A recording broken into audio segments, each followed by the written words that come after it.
It's Divas That Care Radio. Stories, strategies, and ideas to inspire positive change. Welcome to Divas That Care, a network of women committed to making our world a better place for everyone. This is a global movement for women, by women, engaged in a collaborative effort to create a better world for future generations. To find out more about the movement, visit divasthatcare.com after the show. Right now, though, stay tuned for another jolt of inspiration. Well, hello, everyone, and welcome back to the Divas That Care. My name is Candace Gish. If this is your very first time tuning into us, a huge welcome. We have been doing this now for 16 years. We are listened to in over 34 countries around the world, and it's honestly because of all of our amazing guests, our tribe, just everybody that's been a part of this amazing journey that we have been a part of. I'm going to be working on a brand new mini series this month. It's going to be called Victory Over Fear. I'm excited because we're going to be introducing a new diva. Her name is Cindy Hyde, and she's going to be joining this powerful series, which will explore what it truly means to move forward despite uncertainty, self-doubt, and life's challenges. Through authentic conversations, personal stories, and practical wisdom, we'll uncover how courage is built one step at a time. Fear may be loud, but it doesn't have to have the final say. So welcome to the show, Cindy. Thank you, Candace. I'm super excited to be here. Oh my gosh, I'm very excited to be chatting with you today. Cindy, before we kind of dive into some questions here, would you mind introducing yourself to our listeners today? Sure. Where do I start, Candace? Ah, because who I am has changed for, exactly the reason you're hosting this podcast, Victory Over Fear. My background is 27 years in corporate for a major financial institution in Canada. And through chronic illness, I just learned and discovered that my health was more important.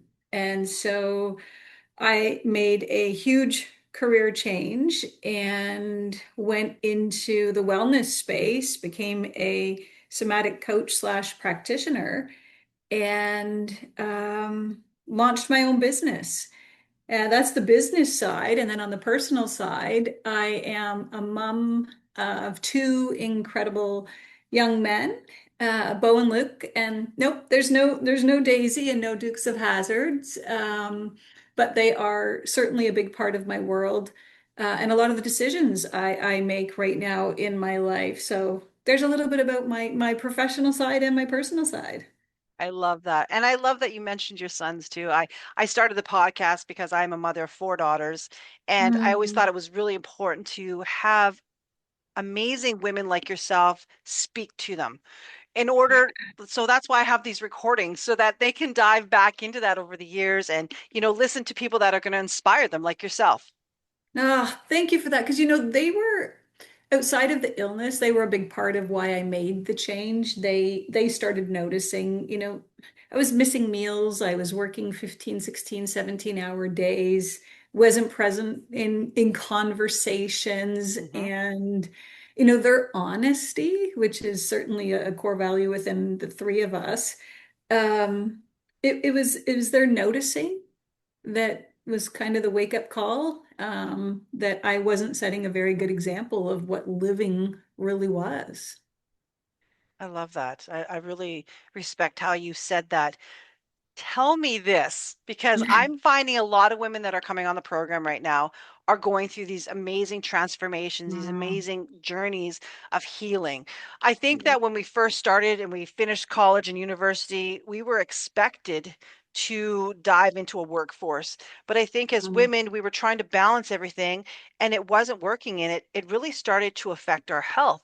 Is mm. that something that you really noticed too? Yeah, and I would say there's two things there. I would say my desire to become a business professional, and really make a name for myself in the corporate world, it had an impact on my marriage too. So I think there's that side of it.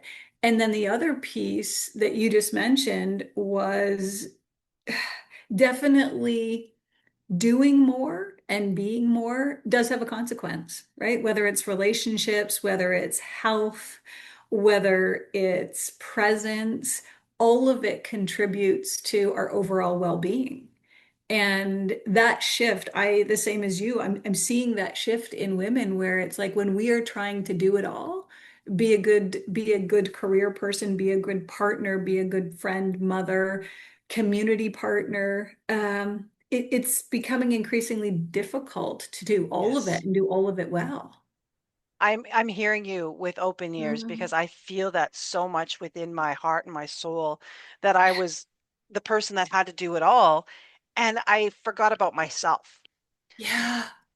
Yeah. And even if I can add to that, I think when we become reflective after there's been a major life event, there are some very similar patterns amongst us when we become reflective, whether it's poor boundaries, right? Like I didn't know how to say no to a phone call at 9:30 p.m. at night.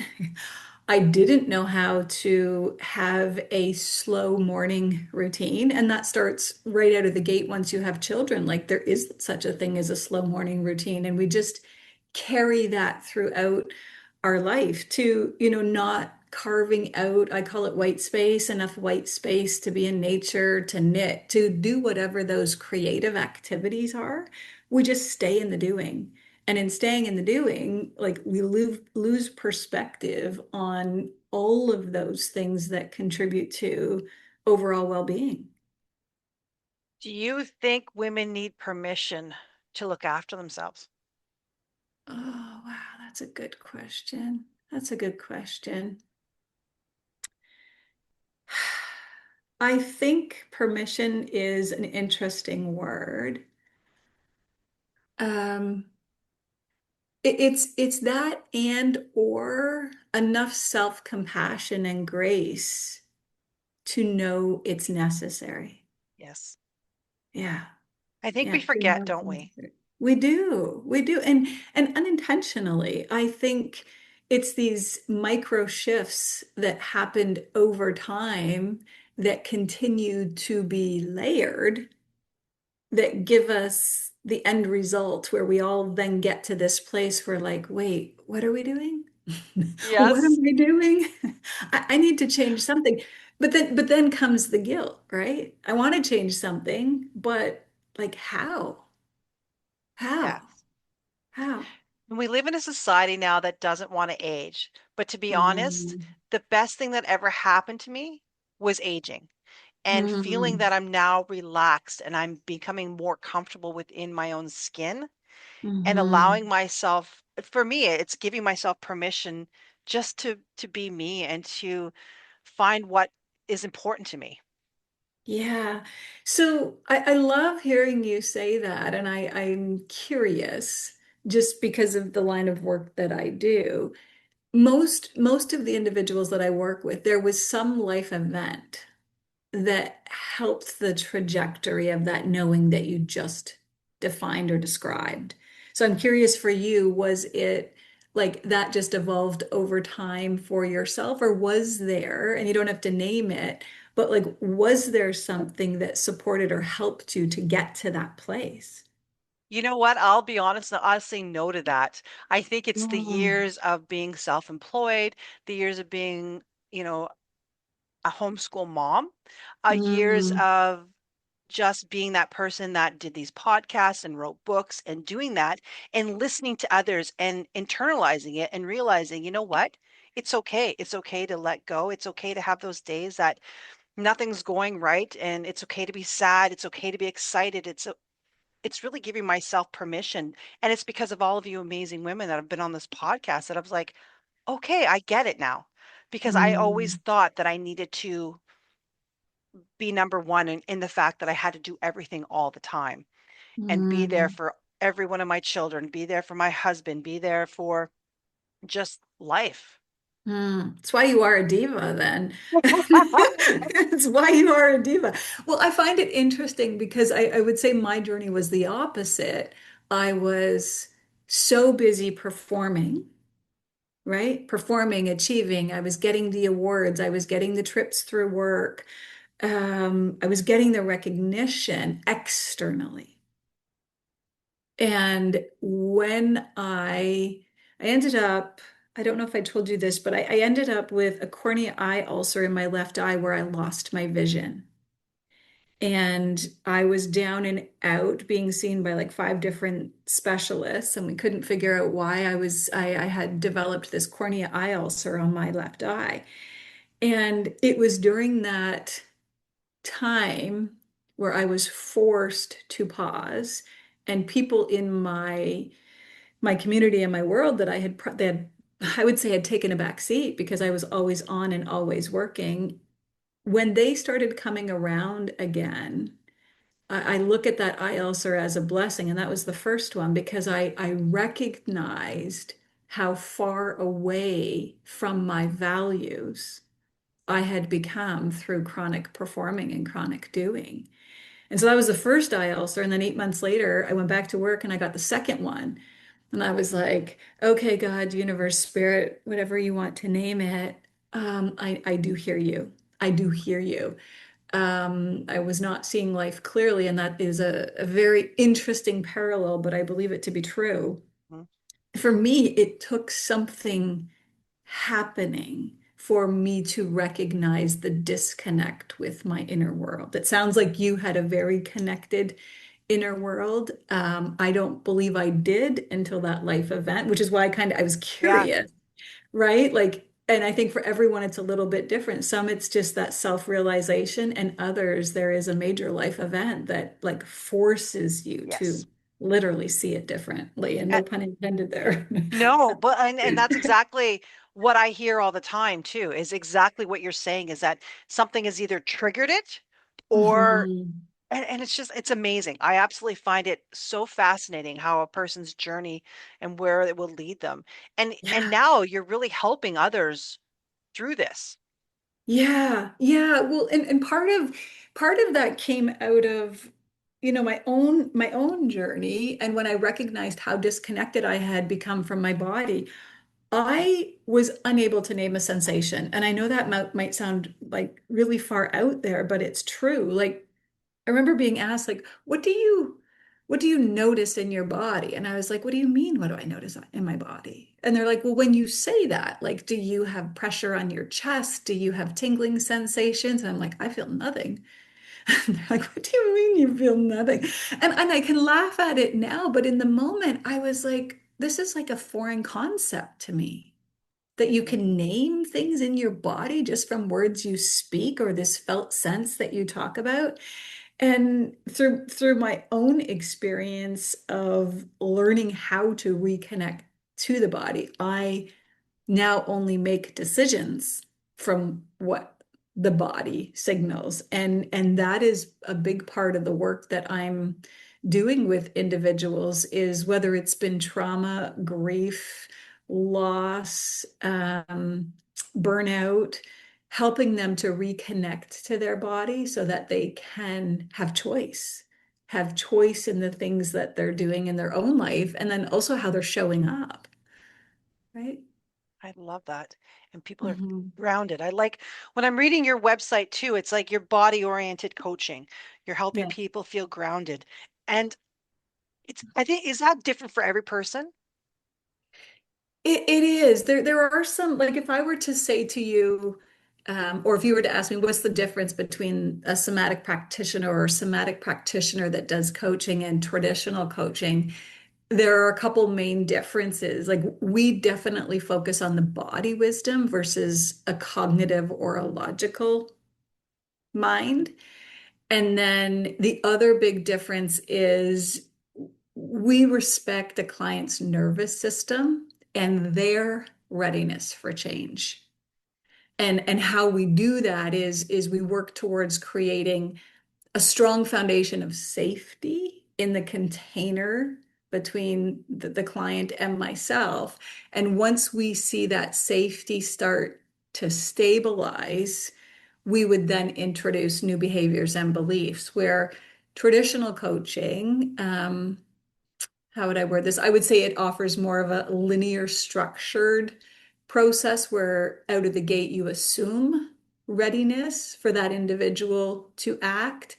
Neither is, in my opinion, neither is better. They just serve a different purpose. Regular coaching is like top down, and this is more embodied coaching where you're following the lead of your body. So it's embodied transformation is Yes. how I would say, more around the felt and experiential versus conceptual, right? Because a client's going to notice micro tensions, a shift in their posture over time. Some come and can't name that right out of the gate, but they become very in tune with any physiological cue. And then they use Cindy, those cues. Yes, ma'am. could you give an example for maybe some of our listeners that might not understand what you're talking about? Yeah, like an example of a client experience or someone that I'm working with currently.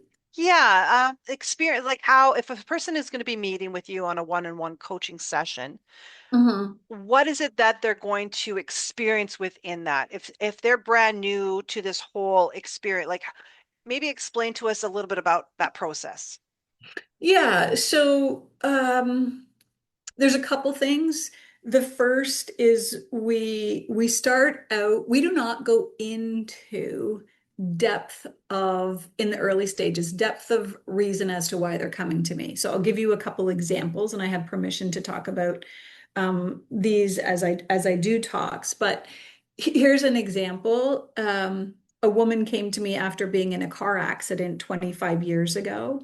And she had seen every type of therapist, so a psychologist to help her with the trauma. She also had seen a physiotherapist to deal with the body-based side of it. But she noticed she was still being activated when she would get in the car. And when I say activated, it's like her arms go tense, her whole body goes into constriction and she's just tight. So every time she would step into the vehicle, her body, her mind had dealt with the accident, but her body was still remembering something that felt familiar. A car, I'm driving. Oh, this feels similar to a past event. And so her coming to me, what we would do, she gives a headline when she comes into a coaching session. So this is happening today. I would then pause her and say, as you're saying what happened today, what are you noticing in your body? And she's then going to name, and in some cases, individuals can't in the early stages name sensations in the body. So it might require some deeper prompting to help them name it. So we would go through her naming sensations in the body and then back to the story or the event she's talking about. And it's through this process of bringing them back to the here and now and to the event that helps with that activation in the body to be released. So that's just a sample session. So they come in with a headline or a topic they want to talk about, but it's never like in depth.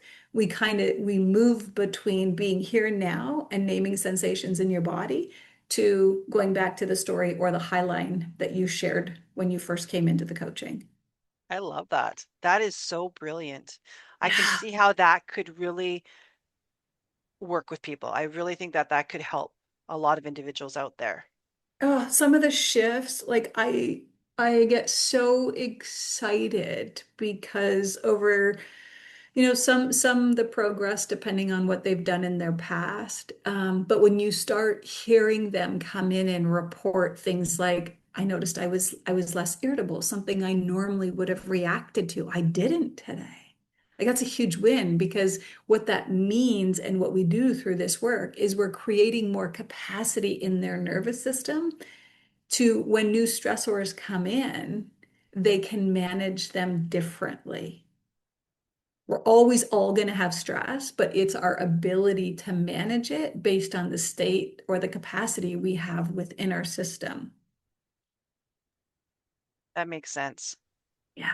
That makes a Yeah. lot of sense. So, how do you use this within your speaking engagements? Yeah. So I have a slogan that I say that I speak about, and it is fatigue risk management. Your biggest risk has a heartbeat. And what my passion now has become through my own burnout story and journey. If we don't know and understand the nervous system and the three states of it, I always say knowledge is power, right? So if we don't have knowledge, and ignorance isn't a bad thing, it's just I don't have choice and decision, and I can't correct if I don't have the knowledge. And so the speaking engagements are about teaching people nervous system literacy so that they can become informed at identifying feelings, sensations, thoughts, behaviors, because a lot of that is connected to the state of their nervous system, so that they can recognize the early signs of when their system is overloaded or signaling they need rest. Or they need activation, they need movement, they need to go do something so that they can move through a high charged state.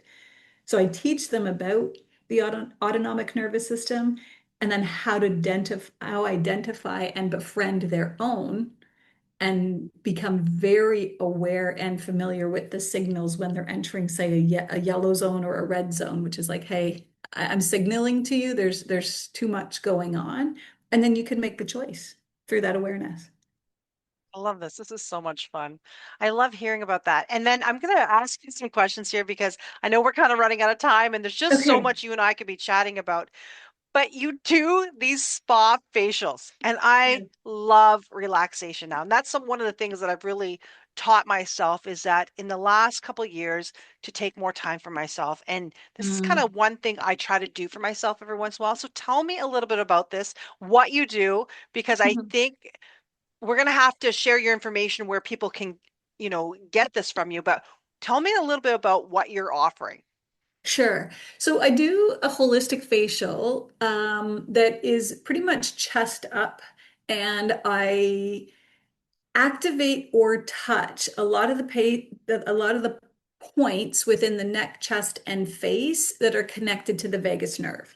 The vagus nerve is the longest cranial nerve that runs from the back of our neck right down to just say your tailbone area.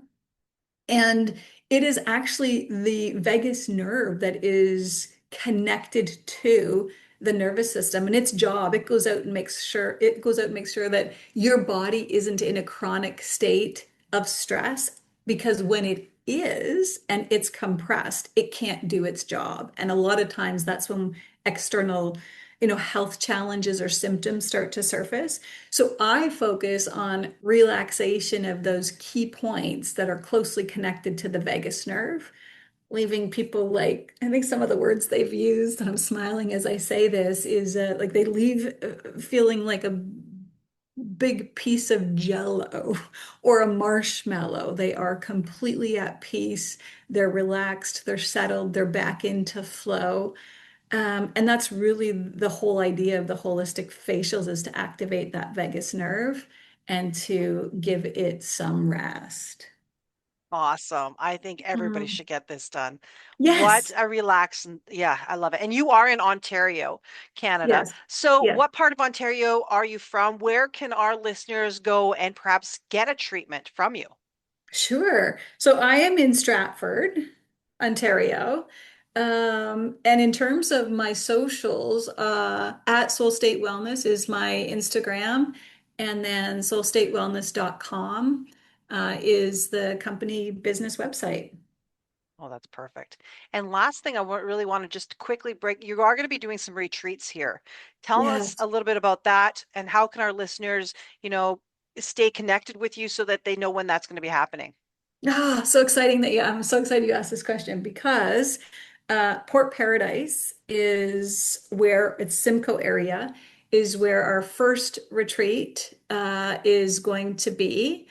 Beautiful facility. It's a closely connected to nature. It's got a sports fitness facility. It's got a pool. And the flow of that 2 day experience, we are going to do a somatic immersion where we will teach the basics of the nervous system.